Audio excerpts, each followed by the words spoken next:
अमेरिकी national intelligence की director तुलसी Gabbard Bharat आएंगी। गबार्ड का उद्देश्य द्विपक्षीय वार्ता के साथ ही ग्लोबल मसलों पर सहयोग को और मजबूत तरीके से आगे बढ़ाने पर होगा। अपनी इस यात्रा के दौरान तुलसी गबार्ड आध्यात्मिक गुरु आचार्य लोकेश मुनि से भी मुलाकात करेंगी। ऐसे में तुलसी गबार्ड की भारत यात्रा पर भारत एक्सप्रेस के साथ खास बातचीत की आचार्य लोकेश मुनि ने। सुनिए। ट्रंप सरकार की एक प्रमुख सदस्य तुलसी गबार्ड भारत आ रही हैं और उनकी खास बात यह है कि हमारे भारतीय मूल के आचार्य लोकेश मुनि जी, जिनको अमेरिकन प्रेसिडेंशियल अवार्ड से नवाजा जा चुका है, उनसे वो लगातार सलाह लेती रहती हैं, आशीर्वाद लेती हैं, क्योंकि रहती अमेरिका में हैं लेकिन दिल में भारत बसता है। तुलसी गबार्ड जी यहाँ पर आ रही हैं। आचार्य जी, क्या बात हुई, क्या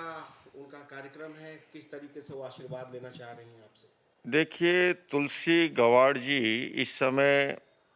पीस मिशन पर हिंद प्रशांत क्षेत्र के अंदर यात्रा पर हैं और इसी के तहत उनका भारत आगमन हो रहा है। मैं कहना चाहूँगा कि तुलसी गबार्ड जी सदैव भारतीय हितों की, हिंदू संस्कृति की हिमायती रही है और मेरा पहली बार उनसे संपर्क जब प्रथम अंतर्राष्ट्रीय योग दिवस यूएन हेडक्वार्टर पर मनाया जा रहा था और उस मंच पर मैं हमारी तत्कालीन विदेश मंत्री बहन सुषमा स्वराज जी के साथ उपस्थित था। हमारे भारत के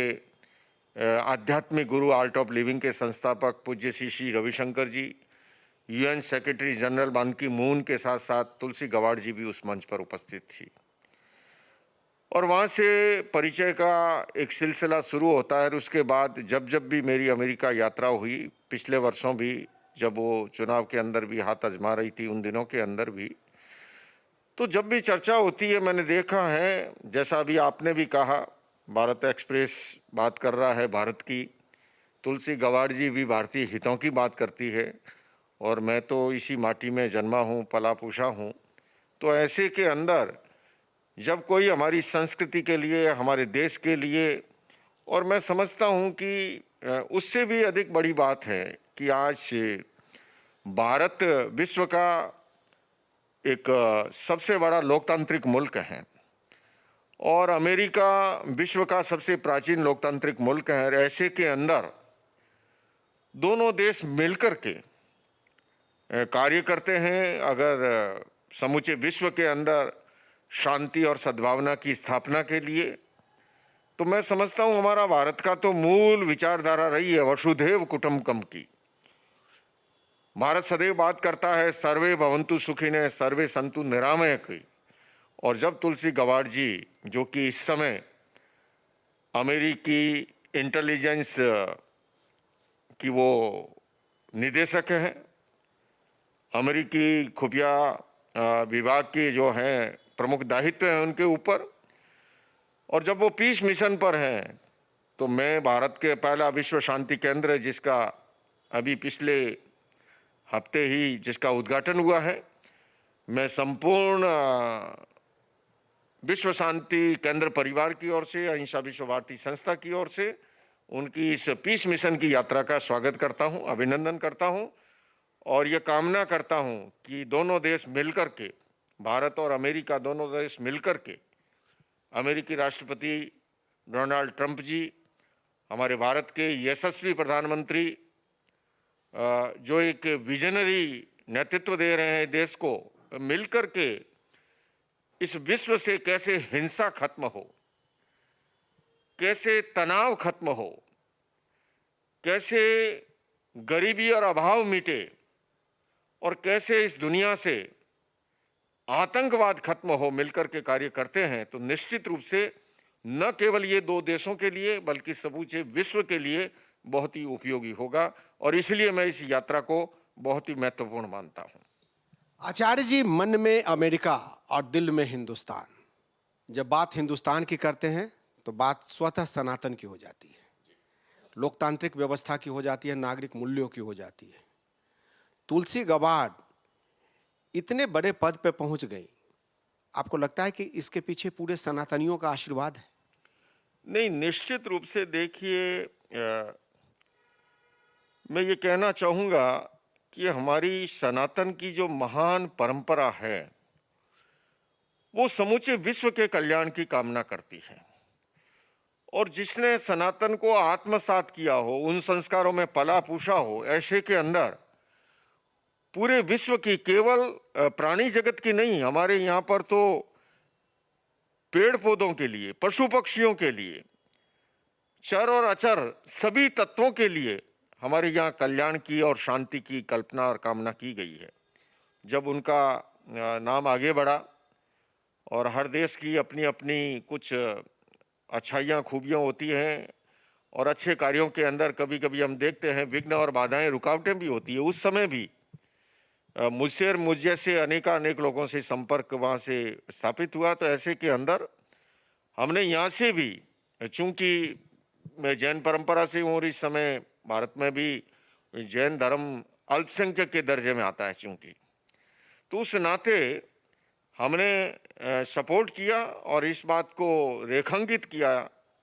और उन्हें वहाँ पर भी लोकतांत्रिक व्यवस्थाएं हैं, वोटिंग था, वोटिंग के आधार पे कुछ चीज़ों का निर्णय होना था। तो सारे विश्व से सारी अच्छी शक्तियाँ मिलकर के अच्छे कार्यों के लिए सहयोग कर रही थी और उसमें एक मैं भी था, चूँकि अहिंसा विश्व भारती संस्था का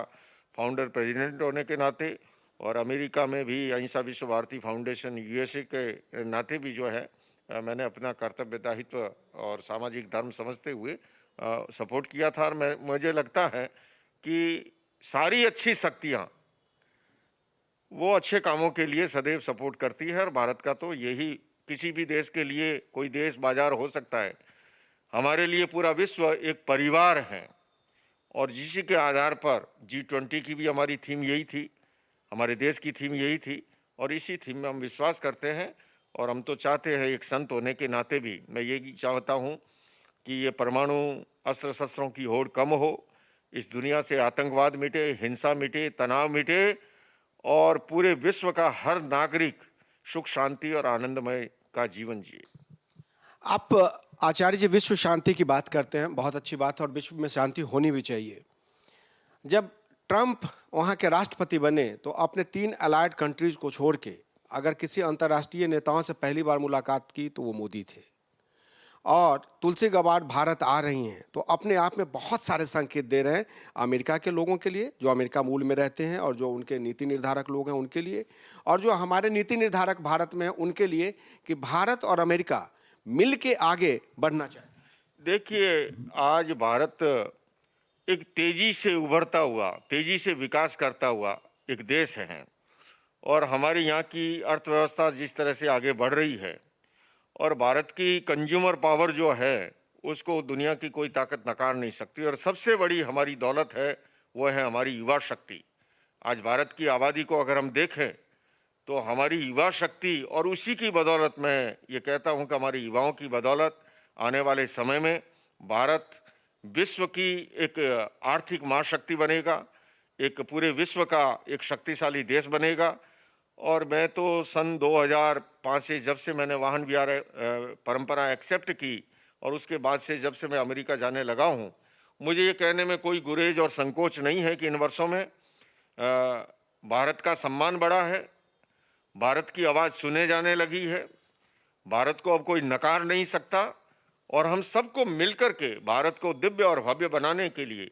देश के हर नागरिक को प्राण प्रण से आगामी 25 वर्षों के लिए संकल्पबद्ध हो जाना चाहिए। तो उसी से हमारा देश जो है पूरे विश्व का सिरमौर बनेगा, एक महान शक्ति बनेगा।